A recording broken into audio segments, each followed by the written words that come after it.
പ്രഭാഷകൻ്റെ പുസ്തകം 32-ാം അധ്യായം 15-ാം വാക്യം നമ്മൾ വായിക്കുന്നു. നിയമത്തെ അന്വേഷിക്കുന്നവൻ അതിൽ സംതൃപ്തി കണ്ടെത്തും, എന്നാൽ കപടനാട്യക്കാരൻ അതിൽ തട്ടിവീഴും. നിയമത്തെ അന്വേഷിക്കുന്നവൻ അതിൽ സംതൃപ്തി കണ്ടെത്തും, എന്നാൽ കപടനാട്യക്കാരൻ അതിൽ തട്ടിവീഴും. നമ്മളുടെ ജീവിതത്തിൽ സത്യസന്ധമായി ദൈവവചനത്തെ തേടുകയാണെങ്കിൽ നമ്മളതിൽ സംതൃപ്തി കണ്ടെത്തും, നമ്മൾ സംതൃപ്തരായി മാറും.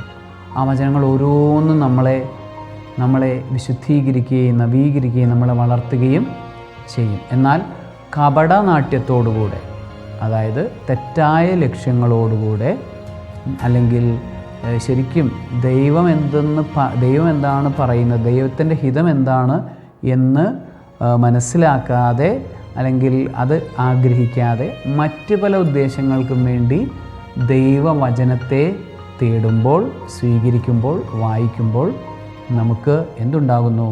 നമുക്ക് തട്ടി വീഴുന്ന അനുഭവം ഉണ്ടാകുന്നു. വളർത്തേണ്ട വചനം തന്നെ നമ്മളെ വീഴ്ത്തുന്ന അവസ്ഥ ഉണ്ടാകും. അപ്പോൾ ദൈവവചനത്തെ സത്യസന്ധമായി കപടതയില്ലാതെ നമ്മൾ തേടണം. അതിൽ കലർപ്പുണ്ടാകരുത്. നമ്മൾ മത്തായിയുടെ സുവിശേഷത്തിൻ്റെ 15:8 ഇങ്ങനെ വായിക്കുന്നുണ്ട്: ഈ ജനം അധരം കൊണ്ട് എന്നെ ബഹുമാനിക്കുന്നു, എന്നാൽ അവരുടെ ഹൃദയം എന്നിൽ നിന്ന് വളരെ അകലെയാണ്. ഈ ജനം അധരം കൊണ്ട് എന്നെ ബഹുമാനിക്കുന്നു, എന്നാൽ അവരുടെ ഹൃദയം എന്നിൽ നിന്ന് വളരെ അകലെയാണ്. കപടനാട്യക്കാരെ എന്നാണ് ഈശോ അവരെ വിളിക്കുന്നത്. യെശയ്യാ പറഞ്ഞത്, ഈശോ കോട്ട് ചെയ്ത് പറയുന്നൊരു വചനഭാഗമാണ് മത്തായിയുടെ സുവിശേഷം 15:8. അവിടെ നിന്ന് പറയുന്നത് ഇങ്ങനെയാണ്: ഈ ജനം അധരം കൊണ്ട് എന്നെ ബഹുമാനിക്കുന്നു, എന്നാൽ അവരുടെ ഹൃദയം എന്നിൽ നിന്ന് അകന്നിരിക്കുന്നു. കപടത പാടില്ല. പ്രാർത്ഥനയിൽ കപടത പാടില്ല. വിശ്വാസത്തിൽ കപടത പാടില്ല. ദൈവവചനം സ്വീകരിക്കാനിരിക്കുമ്പോൾ കപടത പാടില്ല. കപടതയോടുകൂടെ ഒരു ദൈവവചന പ്രസംഗത്തിനിരിക്കുന്നവന് അത് അവൻ്റെ കപടത കൊണ്ട് അതിനോട് എതിർപ്പ് തോന്നും. ഒരു വൈദികൻ ഇപ്പോൾ പ്രസംഗിച്ചുകൊണ്ടിരിക്കുകയാണെങ്കിലും അതിനോട് എതിർപ്പായിരിക്കും തോന്നുക. അത് എന്തുകൊണ്ടാണെന്ന് ചോദിച്ചാൽ അവൻ്റെ ഉള്ളിൽ കപടതയുണ്ട്, നിഷ്കളങ്കതയല്ല. നിഷ്കളങ്കതയോടുകൂടെ വചനം കേട്ടാൽ നമുക്ക് സന്തോഷവും ആനന്ദവും ഒക്കെ ആയിരിക്കും ഉണ്ടാവുക. അതിൻ്റെ ആഴങ്ങൾ ഗ്രഹിക്കാനായിരിക്കും സാധിക്കുക.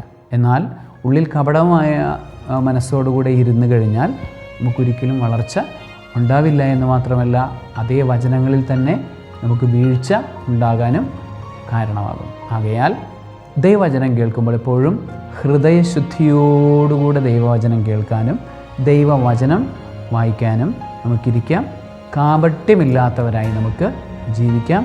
ഫരിസേയരെ പോലെ ആകാതിരിക്കാം. ദൈവവചനം തന്നെ ശരീരമെടുത്ത് അവരുടെ മുന്നിൽ വന്നിട്ട് അവിടുത്തെ സ്വീകരിക്കാൻ സാധിച്ചില്ല.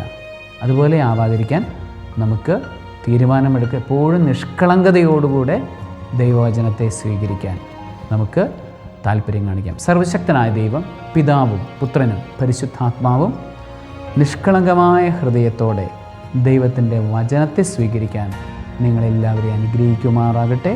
ആമേൻ.